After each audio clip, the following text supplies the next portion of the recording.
欢迎来到新闻频道。当您订阅频道时，演员们会很高兴。赵露思新剧空降夺冠，公司反常示好，一句先吃面道尽心酸。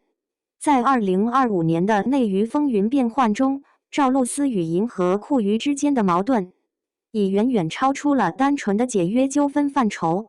它不仅是一个艺人与经纪公司之间的利益冲突，更折射出整个行业长期存在的资本绑架、健康透支与话语权缺失等深层矛盾。赵露思的遭遇，既是一位95后小花的个人抗争，也是内娱畸形生态的缩影。2024年底，赵露思的健康状况全面恶化，长期高强度拍戏、商业活动、宣传行程叠加，使她患上重度抑郁症，并伴随失语、肢体瘫痪等严重的躯体化症状。她不得不依靠轮椅就医，甚至在部分剧组工作中被迫中途停工。按理说，经纪公司应当第一时间介入，给予专业治疗与心理干预，但银河酷娱的处理方式却令人匪夷所思。他们竟以中邪为由，将赵露思锁在酒店房间，强行进行所谓的驱魔仪式。这一幕荒唐至极的操作，不仅暴露了公司在艺人健康管理上的严重失职，也揭开了娱乐行业中艺人及耗材的残酷现实。赵露思并不是孤立，过劳、抑郁、崩溃已成为不少年轻演员和偶像的共同命运。然而，她的案例之所以引发强烈反响，是因为这种带有中世纪巫术色彩的应对方式，让公众直观感受到资本冷酷无情与艺人处境的悲凉。如果说身体上的崩溃只是导火索，那么随之而来的财务与合约纷争，则让矛盾全面爆发。赵露思在暂停工作的同时，剧组恋人不得不解散。当时银河酷娱曾口头承诺公司承担相关损失，然而事实却是，公司未经任何沟通，直接从其工作室账户划走205万元作为赔偿金。更甚者，公司还试图以欺骗手段让财务人员签署分账文件，企图掩盖财务漏洞。与此同时，公司长期拒绝归还工作室的实际运营权，导致赵露思团队几乎瘫痪，仅靠助理与保镖维持基本日常。沟通渠道被切断，赵露思被迫陷入一种孤岛式的状态。8个月里，她多次尝试协商解约，却屡遭冷处理，甚至被以可能被封杀相威胁，要求她保持沉默。更为残酷的是合同的设计。赵露思2016年仅17岁时便与银河酷娱签约，本应于2026年到期，但在2023年状态不佳时，她在压力下续签至2030年。她事后痛斥自己脑子进水。业内估算，若提前解约，违约金高达4亿元，相当于她年收入的10倍，俨然是一份天价卖身契。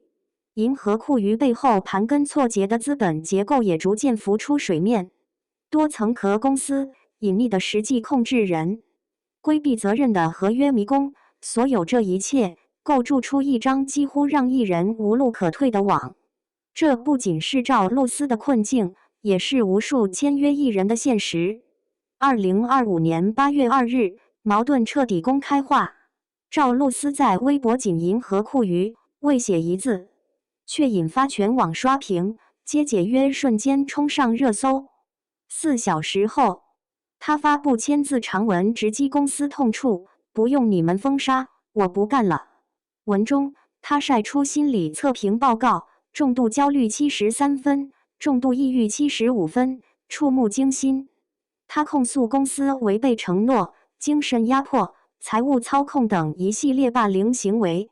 舆论瞬间倒向赵露思，粉丝迅速整理出公司10宗罪，几乎囊括了资本压榨的一切套路。网友称他是内娱活人，不仅是对其勇敢发声的赞誉，更是对长期沉默环境中的一次突破。赵露思用亲身经历揭开了行业黑幕，她的呐喊让公众第一次如此清晰地看到资本与艺人之间的不平等关系。就在外界以为他将陷入长时间沉寂时，9月26日，一个惊人的消息炸裂全网。赵露思主演的新剧《许我耀眼》毫无预兆空降腾讯视频，一口气上线4集，没有发布会，没有预热宣传，甚至主演本人都毫不知情。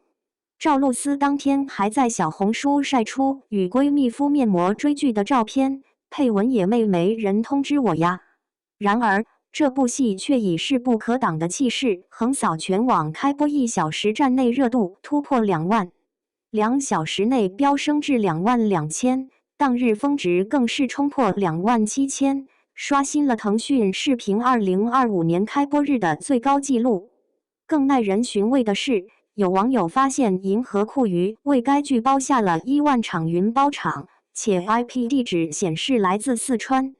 赵露思的家乡成都，外界普遍猜测，这或许是公司主动释放的和解信号。毕竟，赵露思一人贡献了公司72%的营收，一旦彻底决裂，后果不堪设想。9月28日，赵露思在小红书更新2条动态，第一条是幕后照，配文下班了吗？电子龟龟，暗喻资本与平台算法的冷漠运转。第二条则是一张角色剧照，配文不管了，先吃面。这句看似轻描淡写的调侃，背后却藏着无限心酸。它呼应了他此前直播时的自嘲：实在不行就开面馆。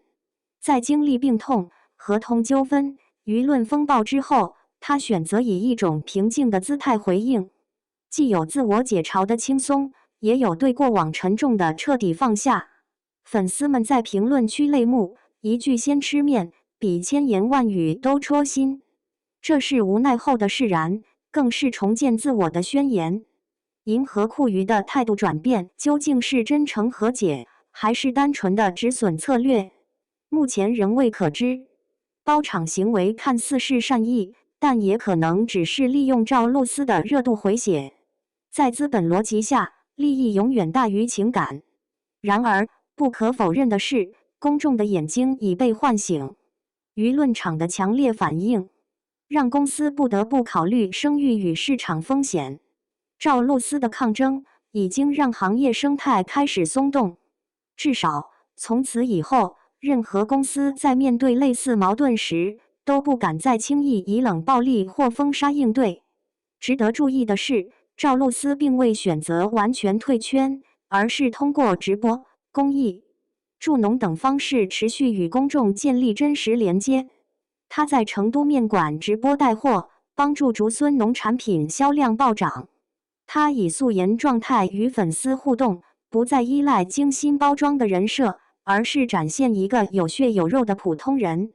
这些举动让他从资本制造的甜妹蜕变为敢于说不的个体。他的勇敢，既是对自我的救赎，也是对行业的一次冲击。赵露思的经历折射出当下娱乐产业最核心的矛盾：健康与自由，资本与尊严，流量与作品。在光鲜的舞台背后，是无数艺人被合同捆绑、被资本压榨的困境。而赵露思选择站出来，用最脆弱的自己揭露最残酷的现实。无论最终他与银河酷娱的纠葛如何收场，他都已成为一个符号。他提醒人们，真正的耀眼不是舞台上的笑容，而是黑暗中仍敢于坚持的勇气。正如他所说，人生3万天已过万天，追求自由高于体面。在这场看似个人的抗争中，赵露思用行动证明，沉默未必是唯一选择，勇敢发声才是真正的光。